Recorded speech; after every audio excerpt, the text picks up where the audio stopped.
which gets me to the stories, which we will talk about here, and we will roll through as many as we can, but obviously the biggest one was the story where 19 kids were killed at a massacre at a Texas elementary school. I'll read you the headline, and then we'll talk about it.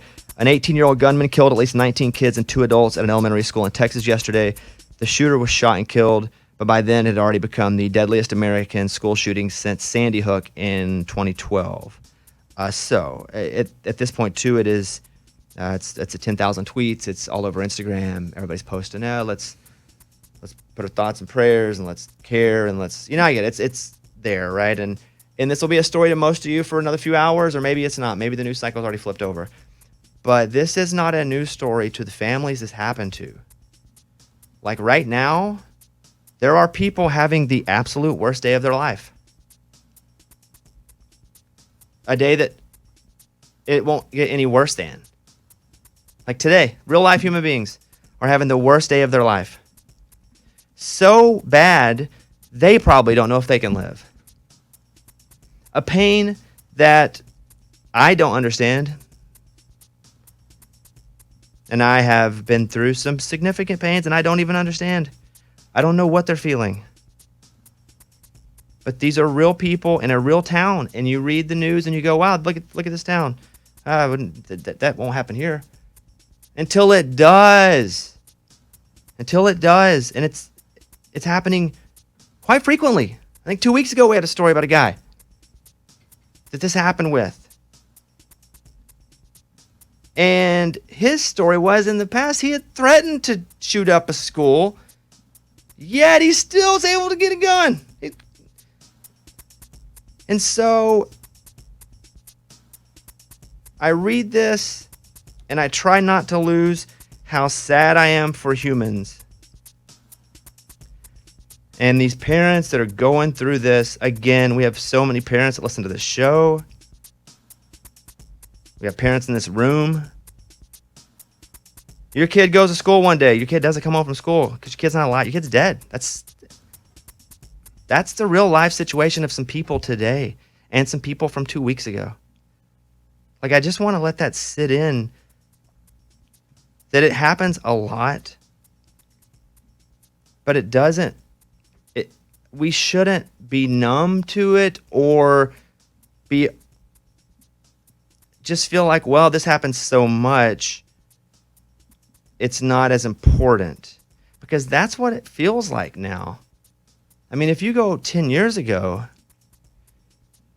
somebody shot up a school, everything shut down. The news shut down. The people shut down. It happens so often now that it's just a headline and then it goes away.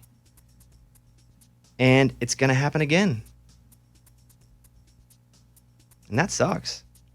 And it's going to happen again because we don't have leaders that compromise. We don't have good leaders. I'm just going to say that's a general statement. We don't have good leaders, period. I'm going to compare this to, you're in a gym, dodgeball, and everybody gets on a wall. You got 2 teams, and 2 teams are on a wall. You got the red team, they're on a back wall, and you got the blue team, they're on a back wall. And being on the back wall, you're the farthest apart.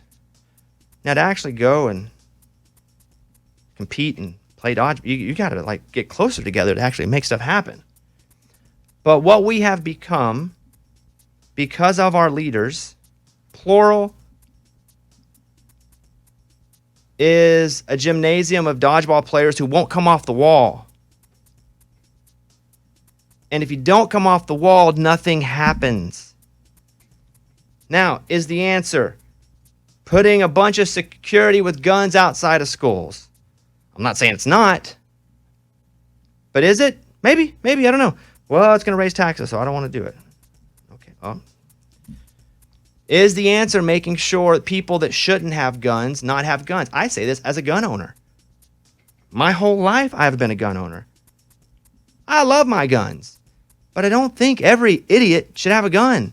Or everybody that is not mentally capable of having the responsibility of a gun should have a gun. Is that the answer? Well, I don't have my rights. Maybe not. And so my conversation with you now isn't, well, we got to put more people with guns out there. Well, we got to make sure idiots don't have guns. My conversation with you is we have to actually have leaders that care about us and not just being a leader, because we don't have them. We don't have people to compromise. It doesn't even have to be this situation. This situation is the catalyst for me having this conversation, but you don't get anything done between two sides if the two sides don't at least engage in a conversation of maybe we can both compromise a little bit. We don't do that. We are so politically divisive, and right now it affects this.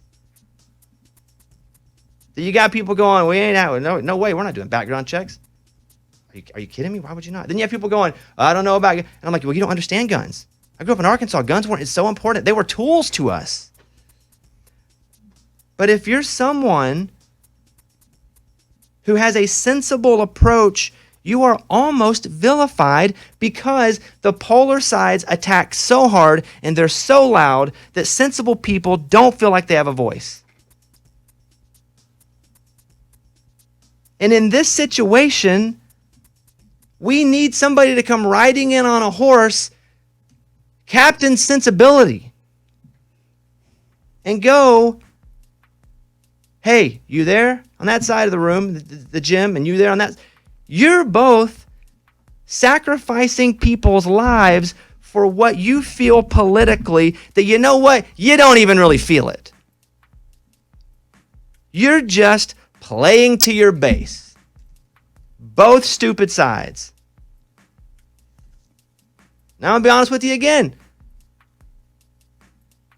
I was pursued to run for the governor of Arkansas by both political parties. Both. If you want to know where I fall, that's kind of your answer. But I refuse to just go, I'm standing on this wall or that wall. Because when you do that, nothing happens. Politicians purposely try to divide us. They want to divide with us and then conquer. I got news for you. They don't believe half the crap they're saying. Both sides. But they know if they don't hop on the base, they ain't going to have a team, because sensible people don't have teams. Sensible people get attacked from both sides. And this segment's going to end in a minute, and we're going to move on with our lives, and this is going to happen again in 3 weeks. I'm not going to do this again. I'm not going to come up here and this is about a once-a-year thing for me, where I just get tired, and we can walk it all the way back. I get tired of our leaders who just want to be leaders for the sake of having that job. I get tired of us who keep electing them. I get tired of people being able to get a gun that shouldn't have a gun. I get tired of being judged as a gun owner. I get exhausted of reading headlines about people dying, if it's a mall, if it's a school, and I get really freaking sad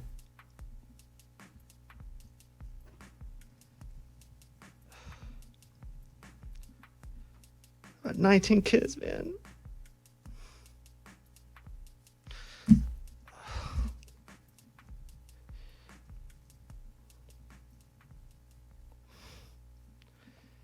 There just is no need for it, man. I didn't even want to cry.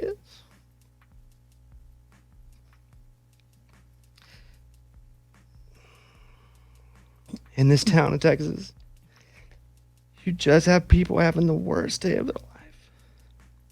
It is literal hell. I don't use the word literal unless I mean it. It's literal hell for them. Because our leaders suck. They suck.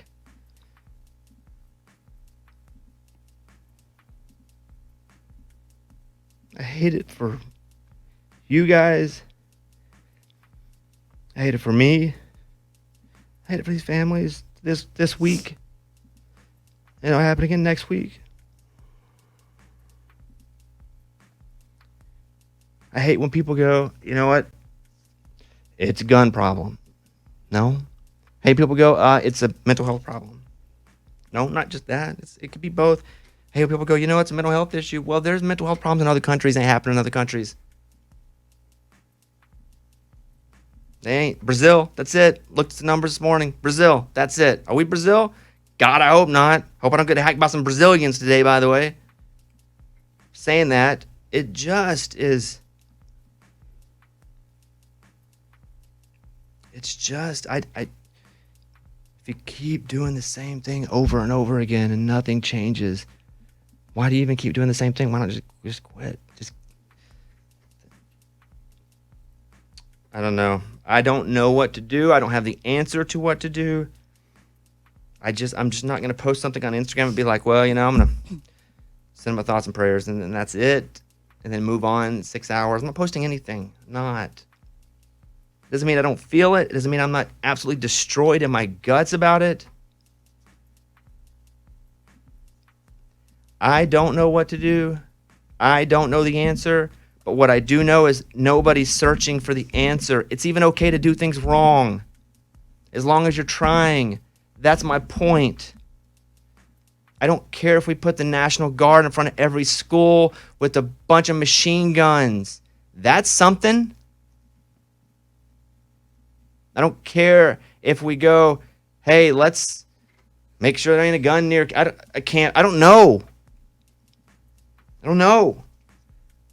But this continues to be political. You know what's not political? All these kids that are dead. All these families that are having the worst day of their life. And then tomorrow will be worse than that. And the next day will be worse than that. And then it'll never end their whole life.